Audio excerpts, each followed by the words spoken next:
thì cô ta hôm nay tập ngày 27 tháng 0 thì sao phải ghi hình 15 em 1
răng hai xoang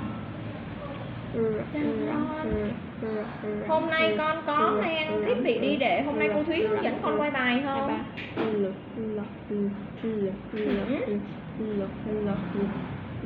Là quay hình ấy, ví dụ như là máy tính bảng hoặc là điện thoại, có không con? Con xin cảm ơn cô.